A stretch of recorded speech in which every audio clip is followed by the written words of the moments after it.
A atração a seguir é recomendada para todas as idades.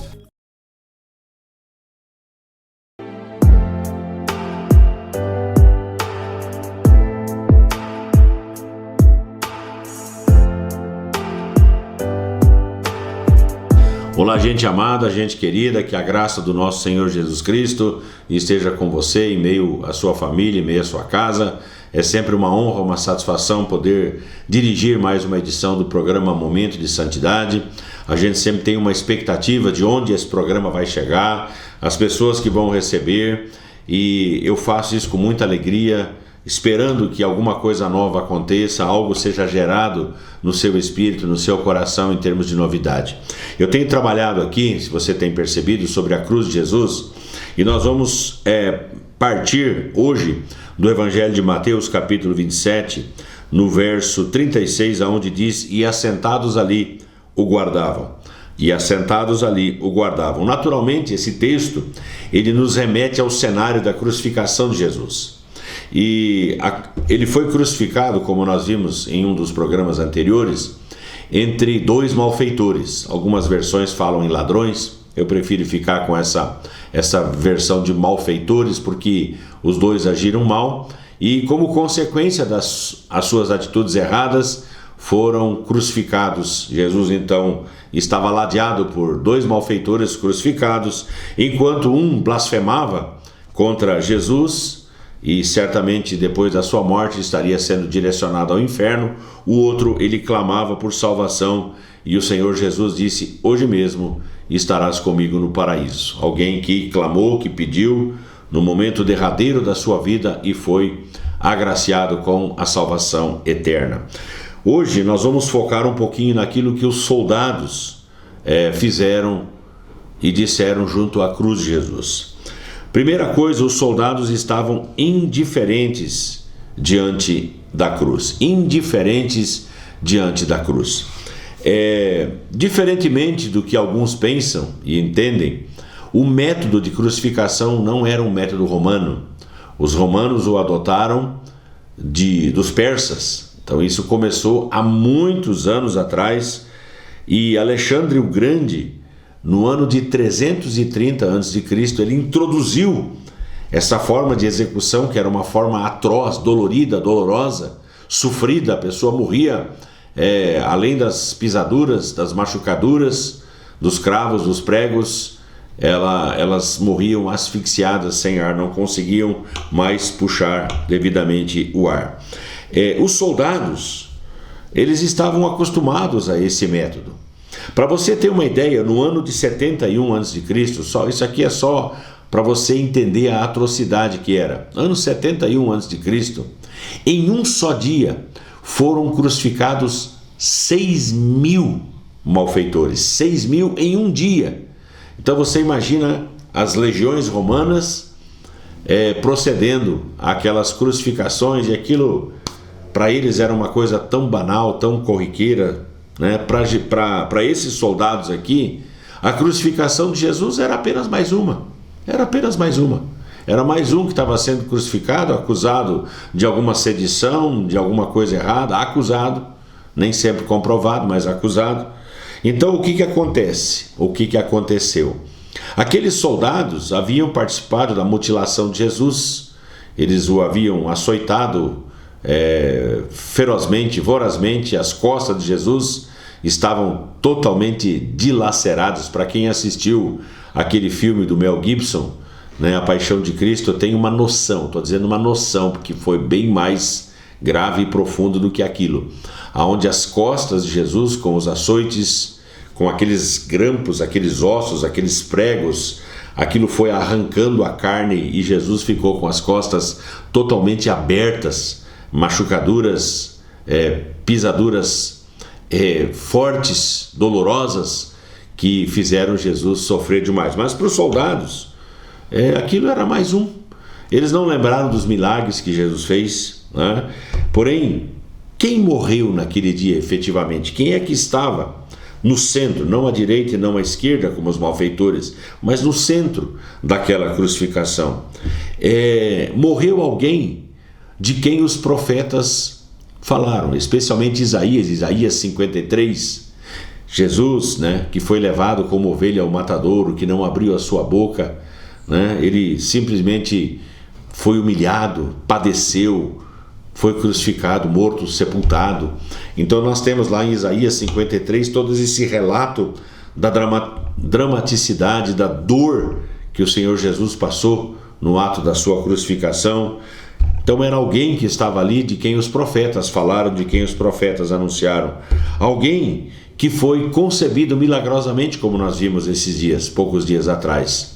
O anjo visitou Maria e disse a Maria: olha, você vai gerar no seu ventre o Filho de Deus. E ela disse: como que isso vai acontecer se eu não tenho relacionamento com homem algum?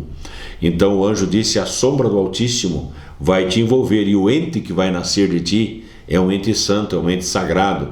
Então o nascimento de Jesus, a geração de Jesus foi um milagre gerado na eternidade, gerado no Senhor, colocado no ventre de Maria. Jesus nasceu sem a semente do pecado, sem a herança do pecado humano, para que depois ele pudesse tirar o pecado de muitos, tantos quantos o recebessem. Então ele foi concebido milagrosamente. Ele foi o único que podia abrir os olhos dos cegos. Quantos cegos que nós temos relatos na Bíblia Sagrada de Jesus tendo aberto os olhos, curado aqueles cegos. Nós temos relatos de que Jesus foi o único que fez paralíticos andarem. Temos, por exemplo, o relato de paralítico de Cafarnaum, aquele que foi introduzido via telhado, removeram o telhado, colocaram diante do Senhor Jesus. Então nós temos pessoas como aquele que foi colocado no tanque de Betesda, ou pelo menos tentaram colocar no tanque de Betesda para que fosse curado. Nós temos relatos de pessoas que tiveram seus pecados perdoados, como por exemplo o próprio paralítico de Cafarnaum, quando o Senhor Jesus disse: perdoados estão os teus pecados. A mulher adúltera, que foi apanhada em flagrante adultério e todos queriam apedrejá-la, e o Senhor Jesus disse: está bem, vamos então apedrejá-la, mas vamos fazer da seguinte forma: aquele que estiver sem pecado, atire a primeira pedra. E eu sempre digo que eu gosto desse som daquelas pedras caindo ao chão. Por quê? Porque talvez aqueles homens que apedrejassem aquela mulher não teriam cometido adultério, mas certamente algum outro pecado devem ter cometido. Então o texto diz que eles, acusados pela própria consciência, não a apedrejaram. E ficou então a mulher e Jesus. E Jesus pergunta: onde é que estão os teus acusadores? Ela disse: eu não sei. E Jesus disse: então eu também não te condeno, vá e não peques mais. Ou seja, ele perdoou os pecados daquela mulher e a desafiou a uma atitude de vida decente, de vida correta, de vida santa. Então Jesus, ele era todo perdoador. Ele perdoava os pecados, dava nova vida às pessoas, ressuscitava os mortos. Nós temos relatos na palavra de pessoas que foram ressuscitadas. Por exemplo, o grande amigo de Jesus, Lázaro, morto há 4 dias. E Jesus se demorou 4 dias até chegar. Lázaro já estava sepultado. E Jesus então ali dá um dos grandes ensinamentos, dizendo: eu sou a ressurreição e a vida. Quem crê em mim, ainda que morra, viverá. E então ele chama Lázaro para fora. Lázaro vem todo manietado, todo amarrado, e o Senhor Jesus diz: desatai-o, porque essa é a função da igreja, essa é a função dos filhos, é tirar as amarras, aquilo que prende a pessoa de ter a sua vida plena, a sua vida abundante. Então Jesus ressuscitou os mortos, conduziu ao paraíso, como nós vimos já aqui. Hoje mesmo estarás no paraíso comigo. Jamais, preste atenção, jamais fique indiferente a tudo aquilo que Jesus fez e a tudo aquilo que Jesus realizou.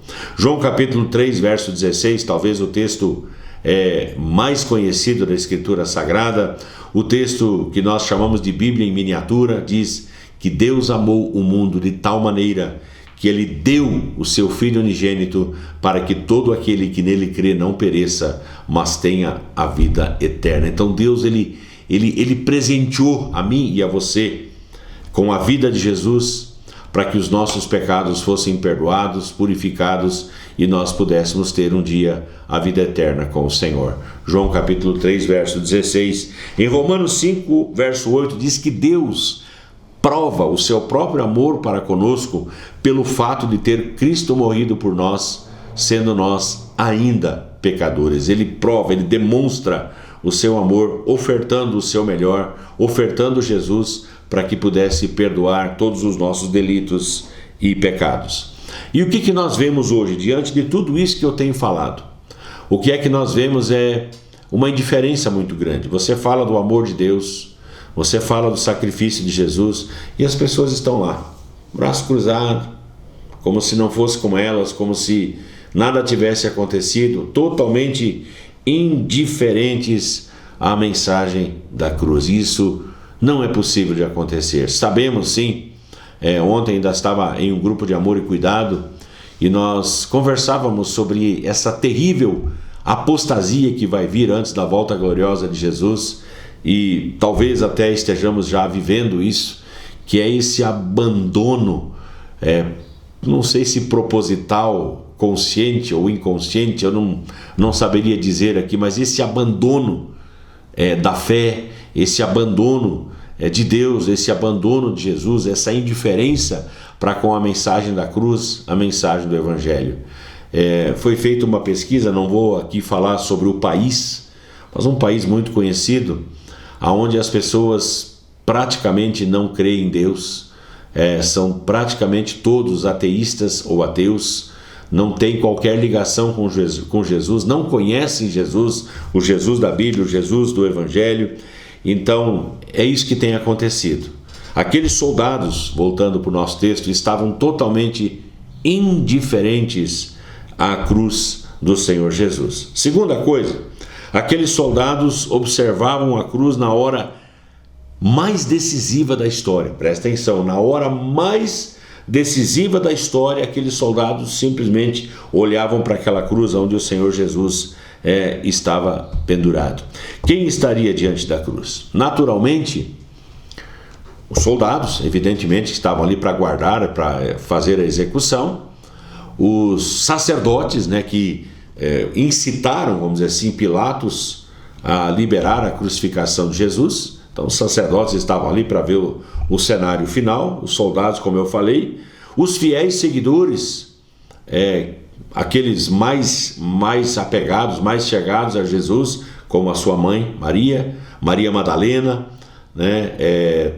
estavam ali João, o discípulo amado, enfim, algumas pessoas mais próximas. Se você olhar no capítulo 27 aqui de Mateus, verso 55, verso 56, diz que estavam ali muitas mulheres observando de longe, não estavam muito próximas, mas estavam ali, eram as que vinham seguindo a Jesus desde a Galileia para o servir. Entre elas estavam Maria Madalena, Maria mãe de Tiago e de José, e a mulher de Zebedeu. Outros evangelhos falam de Maria, mãe de Jesus, enfim, João. Então essas pessoas estavam ali ao redor da cruz de Jesus. E provavelmente alguns curiosos, porque onde tem um fato acontecendo, sempre tem alguns curiosos que querem ver o desfecho das coisas, enfim. Então estavam lá, muito bem, vendo aquela cruz, vendo o crucificado, até o momento em que a terra escureceu. A Bíblia relata que houve um tempo em que houve trevas, ou seja, a terra escureceu, um terremoto aconteceu de grandes proporções. A Bíblia diz que mortos ressuscitaram quando aconteceu esse terremoto, a escuridão chegou, e o que eu acho interessante é que o véu do santuário naquela hora, ele se rasga de cima a baixo, e não era um voalzinho qualquer, um paninho qualquer. Aquele véu do santuário, ele tinha a grossura, a espessura de uma mão. Eram fibras trançadas, não era uma coisa tão fina, tão simples como a gente imagina. E para aquele véu se rasgar, foi necessário uma força vinda do céu. Então aquilo ali tem uma explicação, aquilo ali tem uma indicação. Significa que naquele momento toda aquela religião até então morta, sem vida, ritualista, aquilo ali acaba, o véu se rasga, e a Bíblia diz que nós temos acesso direto à cruz de Cristo, ao sacrifício de Cristo e ao perdão realizado por Cristo na cruz. Então tem um ensinamento profundo nisso. Eu vou remeter você nesse capítulo 27 de Mateus, ao verso 54, que foi outra coisa que aconteceu, além da escuridão, do terremoto, dos mortos, do véu se rasgando. Diz ali no verso 54, o centurião, um dos soldados, né, e os que com ele guardavam a Jesus, vendo o terremoto e tudo o que se passava, ficaram possuídos de grande temor. E disseram, todos eles disseram, verdadeiramente este era Filho de Deus. Verdadeiramente este era Filho de Deus. Aquele centurião, aquele soldado, líder de 100 soldados, centurião, ele chegou à fé, ele reconheceu naquele momento que não se tratava de um homem comum, de uma pessoa comum, mas do Filho de Deus morrendo no lugar dele, em meu e em seu lugar. Isso é profundo. Sabe quem nós vamos encontrar um dia na eternidade? Provavelmente este soldado romano que passou pela transformação. Verdadeiramente, este era Filho de Deus. E a pergunta que eu faço é: você, sim, você, já reconheceu o Senhor Jesus como seu Senhor pessoal? Você já tomou posição diante dele, reconhecendo-o como seu Senhor e Salvador? Se você não fez, se você quiser um dia estar com o Senhor por toda a eternidade, você vai ter que passar por isso, você vai ter que fazer isso.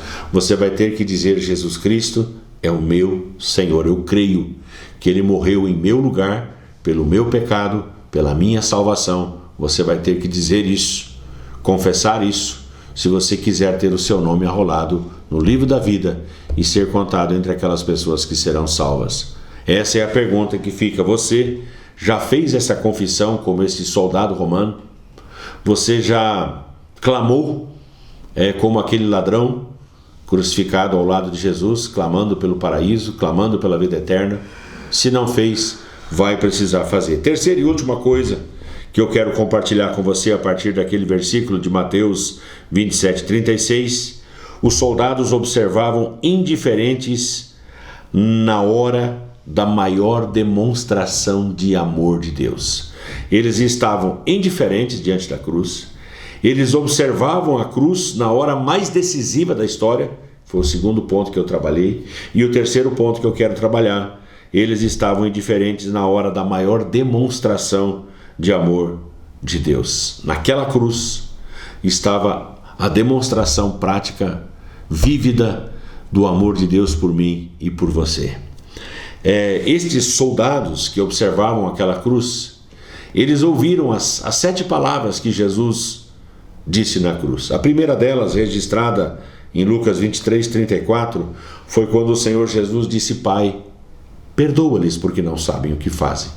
O Senhor Jesus, ele orou, clamou pelos seus executores, pois ele sabia que estariam fazendo na sua ignorância. Pai, perdoa-lhes. O Senhor Jesus, ele é todo perdão, não existe um pecado para o qual o Senhor não tenha o perdão. O meu e o seu, qualquer um que nós tenhamos cometido, pode ser perdoado pelo poder da palavra e pelo sangue vertido na cruz. Então foi a primeira palavra. A segunda palavra foi aquela que nós abordamos há poucos dias, Lucas 23:43, hoje estarás comigo no paraíso. Eu disse que Jesus falou 7, 2, Pai, perdoa-lhes porque não sabem o que fazem, hoje estarás comigo no paraíso. E a terceira, João capítulo 19, verso 26, quando o Senhor Jesus se dirige a Maria e fala: mulher, eis aí o teu filho. Foi a terceira palavra de Jesus na cruz. A quarta, Mateus 27:46, Eli, Eli, lema sabachthani, Deus meu, por que me abandonaste? Algumas traduções falam: por que me desamparaste? Por que me abandonaste? Por que me desamparaste? Foi o único momento em que o Pai retirou a sua presença e a sua glória da vida do seu filho. Por quê? Porque ali o Senhor Jesus estava tomando todos os nossos pecados e o Pai não pode permanecer aonde há pecado. Então o Senhor retira a sua presença da vida de Jesus e ali o Senhor Jesus, ele sente a miséria humana e a maior dor de ser abandonado pelo seu Pai. Foi necessário, Foi dolorido? Foi dolorido. Deus meu, por que me abandonaste? E a quinta palavra de Jesus, em João 19, 28, soldados também ouviram quando Jesus disse: tenho sede. E está consumado, João 19, 30, tetelestai. Ele brada dizendo: está consumado, ou seja, eu terminei o que eu vim fazer aqui na terra. E a última palavra de Jesus na cruz, Lucas 23, 46, nas tuas mãos entrego o meu espírito. E tendo dito isto, inclinou a cabeça e morreu. Foram as 7 palavras. Aqueles soldados estavam ali, vendo e ouvindo o que o Senhor Jesus estava falando. Então, não era um homem comum, não era uma pessoa comum, era o próprio Deus que estava ali se entregando por nós. E o que os soldados faziam? Totalmente indiferentes. Então a pergunta que fica é: o que significa para você a morte de Jesus? Mais uma? Ou é o seu Senhor que entregou a sua vida por você? O que significa a morte de Jesus para você? Como a morte de Jesus tem afetado a sua vida? Nós não podemos ficar indiferentes.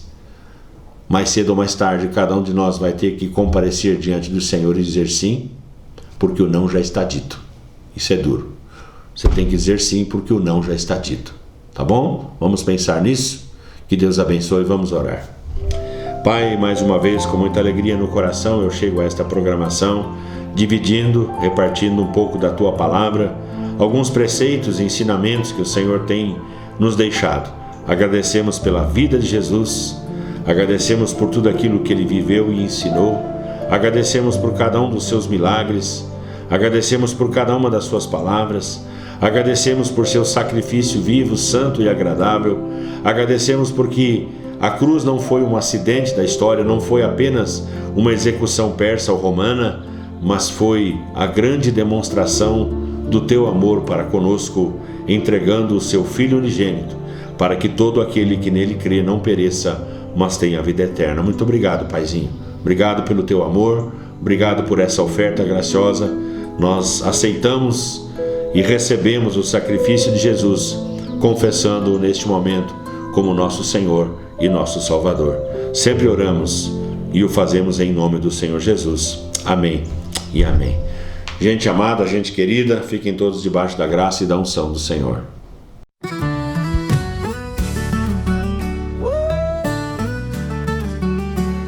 Momento sagrado que vem, transforma tudo que tem.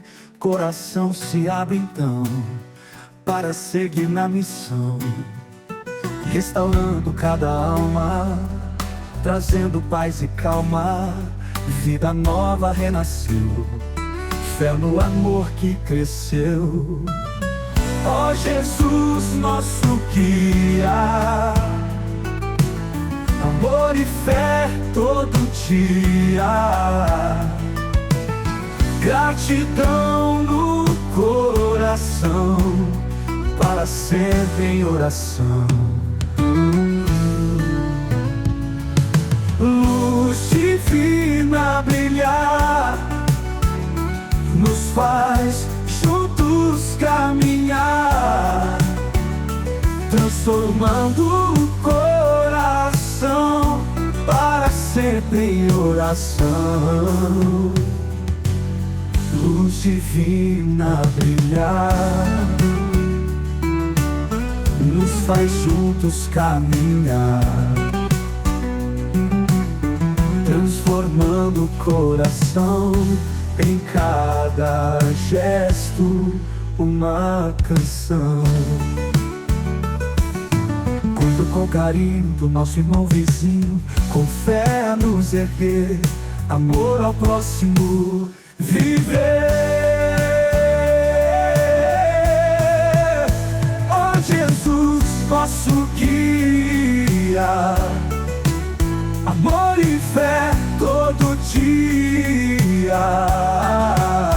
Gratidão no coração, para sempre em oração. Programa Momento de Santidade, Nova Era TV, lá de Santa Catarina.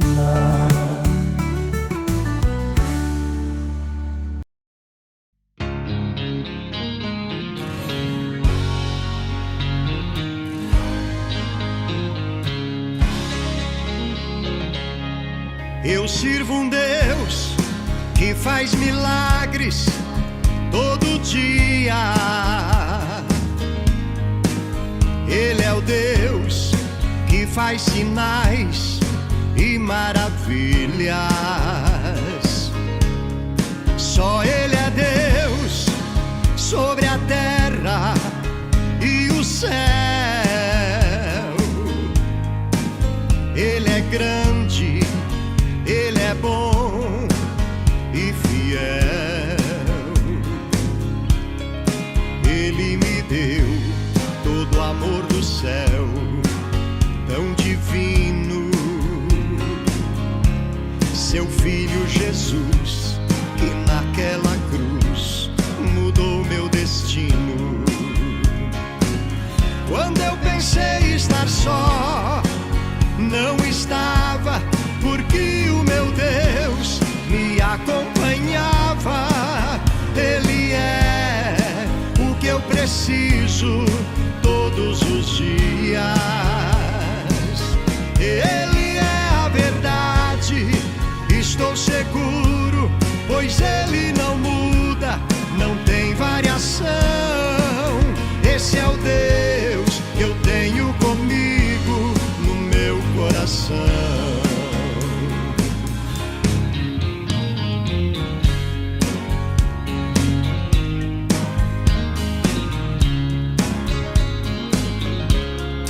Eu sirvo um Deus que faz milagres todo dia. Ele é o Deus